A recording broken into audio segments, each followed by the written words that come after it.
নমস্কার, জয় হিন্দ। দেখছেন কিশলয় অগ্নিবাণ, আমি কিশলয়। আপনাদের আজ এক অদ্ভুত কাহিনী শোনাবো, এক আশ্চর্যজনক উত্থান শোনাবো। কিশলয়ের অগ্নিবাণে এমন এক ব্যক্তির কথা শোনাবো, জীবন সংগ্রাম হয় বাকিদের, এর জীবন চলেছে চুরিতে। আর যে উত্থান হয়েছে চুরির টাকায়, আর এর আগে সরকারের রাজনৈতিক নেতা নেত্রীদের ধরে, তা শুনলে দেখলে চোখ আর কান দুটোই ছানা বড়া হয়ে যাবে। এই ব্যক্তির নাম হচ্ছে মিনার মণ্ডল। 10 বছর আগে সরকারি বাসের চালক ছিল। সরকারি বাসের ড্রাইভাররা যে ভাইরা রয়েছেন, তারা দিন রাত পরিশ্রম করে খাটুনি করে কাজ করে টাকা উপার্জন করেন, সৎ পথে করেন। কিন্তু এই ব্যক্তি সরকারি বাসের ড্রাইভার থেকে 10 বছরের মধ্যে এত টাকা কামিয়েছে রাজনৈতিক কন্ট্যাক্টস ব্যবহার করে, আর পাথর বালির ব্যবসায় স্মাগলিং করে, পাচার করে, কি করে জানি না। আজ পুলিশ তার বাড়িতে গিয়ে তার বাড়ির একতলা থেকে 5.5 কোটি টাকা উদ্ধার করেছে, আর 15 কেজি সোনা উদ্ধার করেছে। এটা গেল একতলার কথা। এবার দোতলায় যাওয়া হয়েছে, সমস্ত জেনারেটর, টাকা পয়সা গোনার মেশিন নিয়ে। দোতলায় হয়তো আরো টাকা রয়েছে। সরকারি বাসের ড্রাইভার থেকে অনুব্রত মণ্ডল কেষ্ট মণ্ডলের ঘনিষ্ঠ হয়ে কি করে কোটি কোটি টাকার কেজি কেজি সোনা করলো মিনার মণ্ডলের মতো চুনোপুটিরা। আর তাহলে মাথাদের কাছে কত টাকা আছে সেই প্রশ্ন করছি আমি আজ কিশলয়। প্রথমে এই বিশেষ প্রতিবেদন, তারপর আজকের হাই ভোল্টেজ ডিবেট। দেখুন, বীরভূমের এক পাথর ব্যবসায়ীর বাড়ি থেকে উদ্ধার 5.5 কোটি টাকা আর 15 কেজি সোনা। সে একজন সাধারণ পাথর ব্যবসায়ী মিনার মণ্ডল। সে আবার টুলু মণ্ডলের ঘনিষ্ঠ। আর এই টুলু মণ্ডল গোটা বীরভূমে এই পাথর ব্যবসার বা পাথর স্মাগলিংয়ের মাথা। আর এরা সবাই কার ঘনিষ্ঠ? অনুব্রত মণ্ডলের।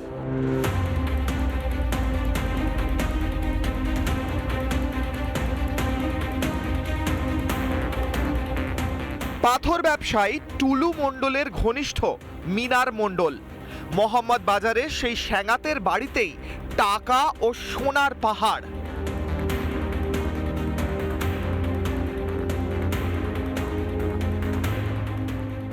বাড়িতে থরে থরে সাজানো টাকা ও সোনার বিস্কুট। এই বাড়িটিতে অতিরিক্ত পুলিশ সুপারের নেতৃত্বে বিশাল পুলিশ বাহিনী রয়েছে এবং যেমনটা বলা হচ্ছে যে 5.5 কোটি টাকা গণনা শেষ হয়েছে এবং তারপরও কিন্তু টাকা গোনার কাজ চলছে। এবং পাশাপাশি যেটা বলা হচ্ছে যে প্রায় 15 কেজি সোনা উদ্ধার হয়েছে। উদ্ধার 5.5 কোটি টাকা আর প্রায় 15 কেজি সোনা।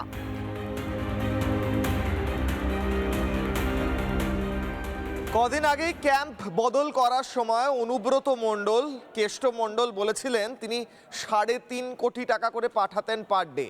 তিনি জেলে যাওয়ার পর তা 40 লাখ হয়ে যায়। যদিও প্রশ্ন হচ্ছে 3.5 কোটি টাকা জমা পড়তো, আর কত যেত এই স্যাঙাতদের পকেটে, আর কত যেত রাঘব বোয়ালদের বাড়ির লকারে।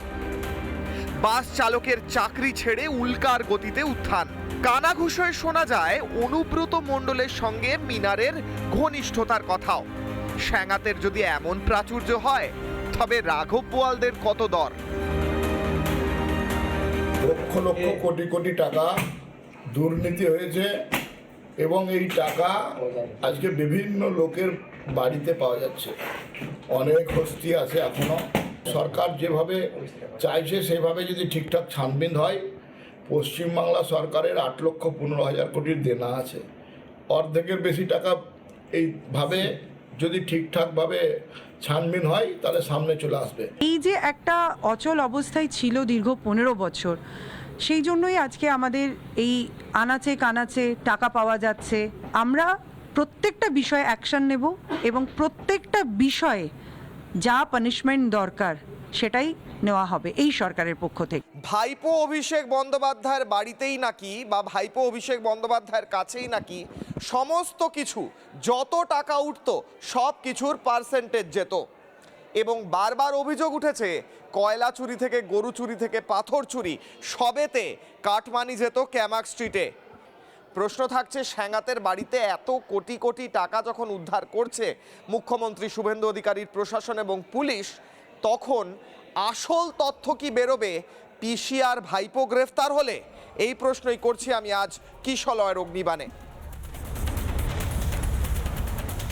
অভিষেক বন্দ্যোপাধ্যায়, ভাইপো অভিষেক বন্দ্যোপাধ্যায়ের পিসি মমতা বন্দ্যোপাধ্যায় যখন ক্ষমতায় ছিলেন তিনি বলতেন তিনি না জানলে পরে এ রাজ্যে নাকি একটা পাতাও নড়ে না। তার দলের নেতারা বলতো একটাই পোস্ট, বাকি সব ল্যাম্পপোস্ট। সেই ল্যাম্পপোস্ট অনুব্রত মণ্ডলের ঘনিষ্ঠ চুনোপুটির কাছে একতলায় যদি 5.5 কোটি টাকা আর 15 কেজি সোনার বিস্কুট পাওয়া যায়, তাহলে আসল পোস্ট যারা ছিল ভাইপো এবং পিসির বাড়িতে কত টাকা পাওয়া যেতে পারে বা কত কাটমানি গিয়েছে, সেই প্রশ্ন গোটা বাংলার মানুষ করছেন। আজকে বারবার অভিযোগ ওঠে যে এ রাজ্যে যেখানে যত স্মাগলিং হয়, যেখানে যত স্মাগলিং হয়েছে এর আগের সরকারের আমলে, সবটাই নাকি নিয়ন্ত্রিত হতো নয় কালীঘাট নয় ক্যামাক স্ট্রিট থেকে। তাহলে এই কোটি কোটি টাকা চুনোপুটিদের ঘর থেকে যা উদ্ধার হচ্ছে তার আসল অংশটা কোথায় রাখা আছে?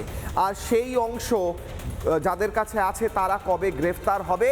এই প্রশ্ন নিয়ে আমি প্রথমেই দেখাতে চাই মুখ্যমন্ত্রী শুভেন্দু অধিকারীর একটি বক্তব্য। তবে তার আগে আমি কয়েকটা ছবি দেখাবো। যা দেখলে আপনারা আঁতকে উঠবেন, চমকে উঠবেন, শিউরে উঠবেন। আজকে সকাল থেকে যে পরিমাণে সোনার বিস্কুট এবং ক্যাশ টাকা একজন সাধারণ পাথর ব্যবসায়ী যে 10 বছর আগে পর্যন্ত সরকারি বাসের চালক ছিল তার বাড়ি থেকে উদ্ধার হয়েছে, সেই ছবিটা দেখুন একবার আর দেখে ভাবুন এতদিন কোন সরকার চলেছে, কারা ক্ষমতায় ছিল আর তারা কি করেছে। এখন উদ্ধার হচ্ছে। মুখ্যমন্ত্রী শুভেন্দু অধিকারী এক্স হ্যান্ডেলে এক্সপোস্ট করে এই সমস্ত বিষয়ে তথ্য দেন। 5.5 কোটি টাকা উদ্ধারের কথা বলেন, ক্যাশ আর 15 কেজি সোনা, যার বাজার মূল্য আপনারা হিসেব করে বের করে নিতে পারবেন। 25 কোটি টাকা, 21 কোটি টাকা, 22 কোটি টাকা, এরকম কিছু হবে, ভ্যারি করতে থাকে প্রতিদিন। এত টাকার এত মূল্যের জিনিসপত্র উদ্ধার হয়েছে একতলায়। এবার পুলিশ এবং উদ্ধারকারী দল গিয়েছে মিনার মণ্ডলের বাড়ির দোতলায়। সেই দোতলায় রয়েছে আরো টাকা, আরো আলমারি, আরো সোনা। তাহলে শেষমেশ কি এই এক মিনার মণ্ডলের বাড়ি থেকে 100 কোটি টাকা উদ্ধার হবে? এই প্রশ্ন থাকছে। প্রথমেই আমি দেখাতে চাই মুখ্যমন্ত্রী শুভেন্দু অধিকারী বলেছিলেন দুর্নীতিতে জিরো টলারেন্স, সেই বক্তব্য। এই সরকার অনেক প্রত্যাশা জাগিয়ে এসেছেন এবং করাপশনের ক্ষেত্রে জিরো টলারেন্সের নীতি বারে বারে নির্বাচন চলাকালীন আমাদের পক্ষ থেকে বলা হয়েছে। এমনকি ভারতীয় জনতা পার্টির সংকল্পপত্র সেক্ষেত্রেও আমরা বলেছি প্রাতিষ্ঠানিক দুর্নীতির ক্ষেত্রে ব্যবস্থা হবে। সেই আপনারা দেখতে পারবেন কয়েকদিনের মধ্যে আমরা আগামী ক্যাবিনেটে হয়তো এই বিষয়ে সিদ্ধান্ত কিছু নেব। নানা ধরনের কন্টেন্ট দেখার জন্য লাইক করুন, শেয়ার করুন আমাদের ফেসবুক পেজ, সাবস্ক্রাইব করুন আমাদের ইউটিউব চ্যানেল। পাশাপাশি অন্যান্য ব্রেকিং নিউজের জন্য অবশ্যই চোখ রাখুন রিপাবলিক বাংলায়।